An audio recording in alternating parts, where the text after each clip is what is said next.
Hello future teachers, क्या CTET qualify करना चाहते हैं? तो आज का ये प्रैक्टिस सेट आपके लिए बहुत इंपॉर्टेंट है। Tricky, concept based and exam oriented video को अंत तक देखिए और खुद को टेस्ट कीजिए आप कितने रेडी हैं।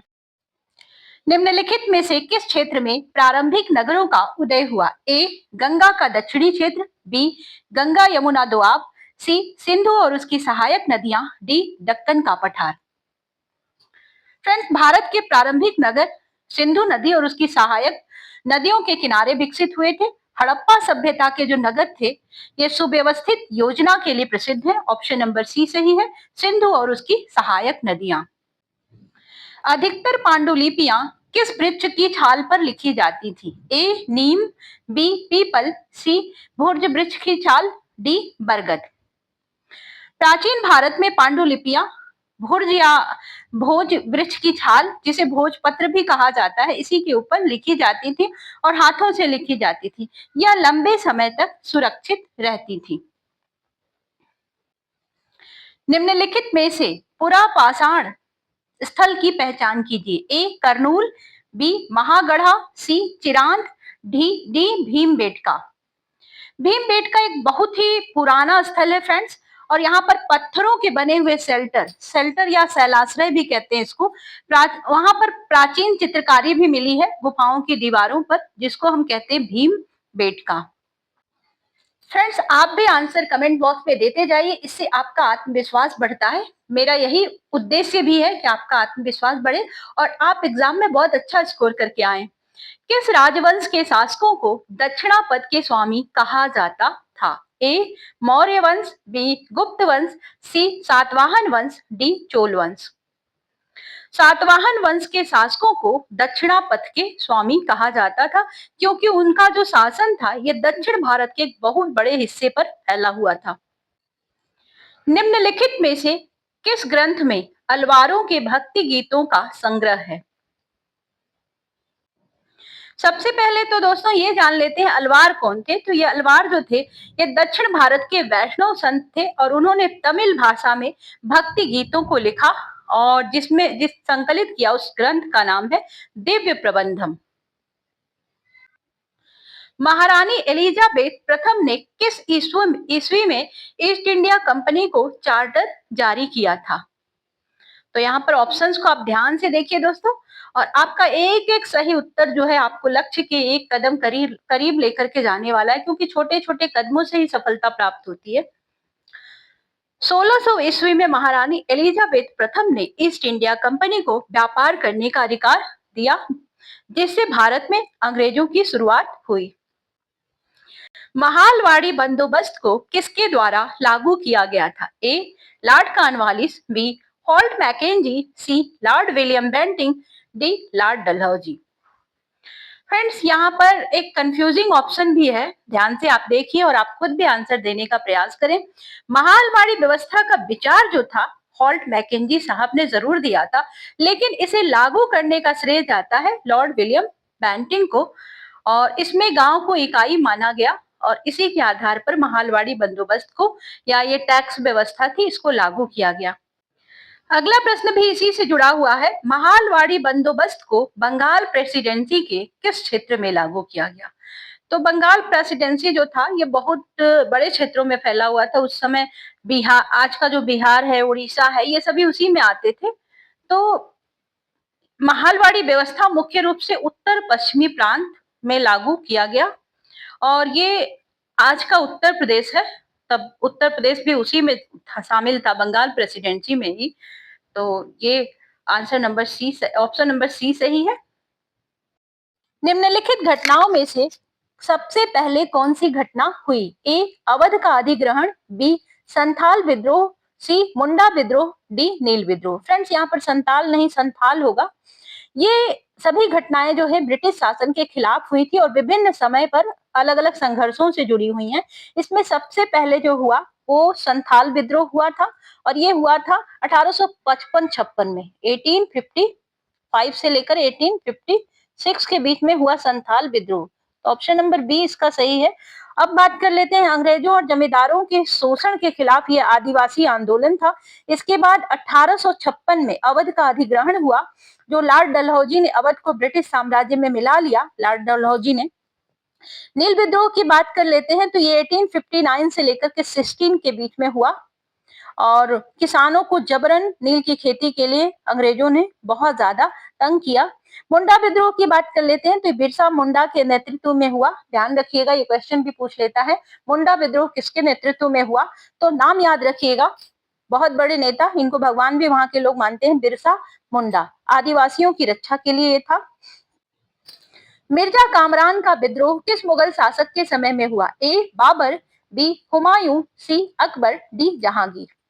अब ये मिर्जा कामरान कौन थे? तो मुगल शासक हुमायूं के भाई थे और उन्होंने सत्ता पाने के लिए कई बार हुमायूं के खिलाफ विद्रोह किया। यह संघर्ष मुगल साम्राज्य के शुरुआती दौर में आंतरिक संघर्ष को दर्शाता है। ऑप्शन नंबर बी सही है। निम्नलिखित में से कौन सा एक मौर्य काल से संबंधित है? तो ध्यान से ऑप्शंस को देखिए फ्रेंड्स, आपको ये ऑप्शंस में से कौन सा सही लग रहा है जो मौर्य काल से संबंधित है? तो मौर्य काल की सबसे प्रमुख जो पहचान थी वो काले पॉलिश्ड मिट्टी के बर्तन है और उस समय की विकसित शहरी संस्कृति को ये दिखाते हैं। कांसे की नर्तकी वाला जो ऑप्शन है फ्रेंड्स, ये सिंधु घाटी सभ्यता में ही हुआ था।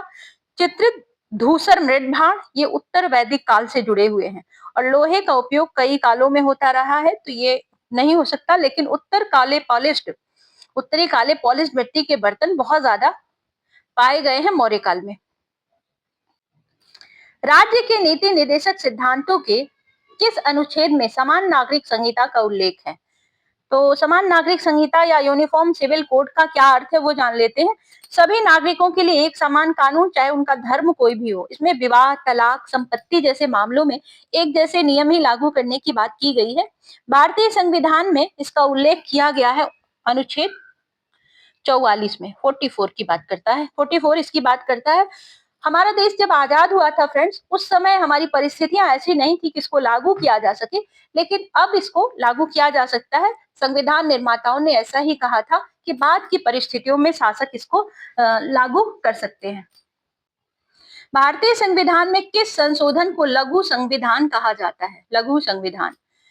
तो भारत का जो संविधान है उसमें 1976 में 1976 में एक संशोधन हुआ। इसमें कई महत्वपूर्ण बदलाव देखने को मिले, जैसे प्रस्तावना में समाजवादी, धर्मनिरपेक्ष और अखंडता जैसे शब्दों को जोड़ दिया गया और केंद्र सरकार की शक्तियां बढ़ा दी गई।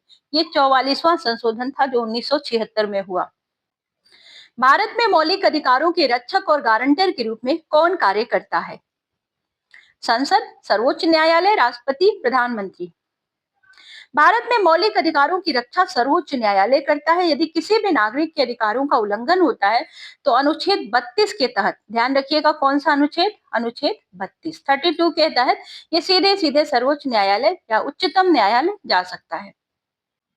फ्रेंड्स, अगर आपको ये वीडियो अब तक अच्छी लगी हो, क्योंकि अब तक तो आपको समझ में बिल्कुल आ गया होगा कि वीडियो किस प्रकार की है, तो लाइक एक जरूर हमें दीजिए। और दूसरी बात, अगर आप इसी तरह के और भी वीडियो को हल करना चाहते हैं तो चैनल को सब्सक्राइब कर ले। दिक्कत ही क्या है? उत्तर प्रदेश विधानसभा की अधिकतम सदस्य संख्या कितनी है?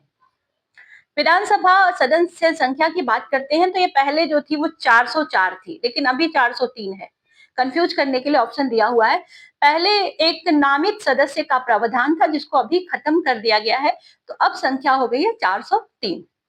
एक और बात ध्यान रखिएगा फ्रेंड्स, राज्य की ये जो विधानसभा सदस्यों की संख्या है, ये जनसंख्या के आधार पर निर्धारित की गई है। किस समिति ने त्रिस्तरीय पंचायती राज व्यवस्था की सिफारिश की थी? तो ये कौन सी समिति थी? बलवंत राय मेहता, अशोक मेहता समिति, सच्चर समिति, सरकारिया समिति।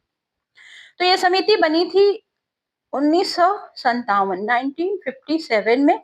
त्रिस्तरीय राज व्यवस्था की सिफारिश की थी बलवंत राय मेहता समिति और इसमें ग्राम पंचायत, ग्राम समिति और जिला परिषद तीनों स्तर शामिल हैं। इसका उद्देश्य था ग्रामीण स्तर पर लोकतंत्र को मजबूत करना। निम्नलिखित में से कौन सा हड़प्पा सभ्यता का प्रमुख बंदरगाह नगर था? ए कालीबंगा, बी लोथल, सी राखीगढ़ी, डी धौलावीरा। समुद्री बंदरगाह जो नगर थे, यहाँ पर समुद्री व्यापार किया जाता था। यहाँ से मनके, मोहरे और अन्य विदेशी वस्तुएं अन्य वस्तुएं विदेशों तक भेजी जाती थी। और यह सिंधु सभ्यता की व्यापारिक उन्नति को दर्शाता है और ये मिले हैं आपको लोथल से। किस वेद में सभा और समिति का उल्लेख मिलता है? ए ऋग्वेद, बी यजुर्वेद, सी सामवेद, डी अथर्ववेद। ऋग्वेद में सभा और समिति जैसे प्रारंभिक जन तांत्रिक संस्थानों का उल्लेख मिलता है और यह दर्शाता है कि वैदिक काल में भी लोगों की भागीदारी वाली शासन व्यवस्था मौजूद थी। भारतीय राष्ट्रीय कांग्रेस की स्थापना कब हुई थी? बहुत ही इजी सा क्वेश्चन है फ्रेंड्स, आप इसका आंसर खुद भी दे सकते हैं। भारतीय राष्ट्रीय कांग्रेस की स्थापना कब हुई थी? तो सबसे पहले किसने की थी? एओ ह्यूम के प्रयासों से हुई थी और इसका उद्देश्य था भारतीय राजनीतिक मांगों को संगठित करना और आगे जाकर के ये स्वतंत्रता आंदोलन का प्रमुख मंच बन गया। कब हुआ था? तो 1885 में। भारत में पंचायती राज व्यवस्था को संवैधानिक दर्जा किस संशोधन द्वारा दिया गया? ए 42वां संशोधन, बी 44वां संशोधन, सी 73वां संशोधन, डी 86वां संशोधन। संविधान में 73वां संशोधन हुआ 73। ये संशोधन हुआ 1992 में, 1992 में, और 92 में इसी के द्वारा पंचायती राज व्यवस्था को संवैधानिक दर्जा मिल गया। इसके तहत ग्राम पंचायत, पंचायत समिति और जिला परिषद को अधिकार दिए गए और इससे ग्रामीण लोकतंत्र मजबूत हो गया। ऑप्शन नंबर सी सही है, 73वां संशोधन। फ्रेंड्स, इस तरह से हमारे 20 क्वेश्चन का एक प्रैक्टिस सेट कंप्लीट होता है। यदि आपको ये पसंद आया हो तो हमें एक लाइक जरूर दीजिए और दूसरी बात ये कि अगर आप इसी तरह के और भी प्रैक्टिस सेट को हल करना चाहते हैं तो आप हमारे चैनल को सब्सक्राइब कर लें। हम मिलेंगे आपसे अगले प्रैक्टिस सेट के साथ। तब तक के लिए good bye. Thank you for watching.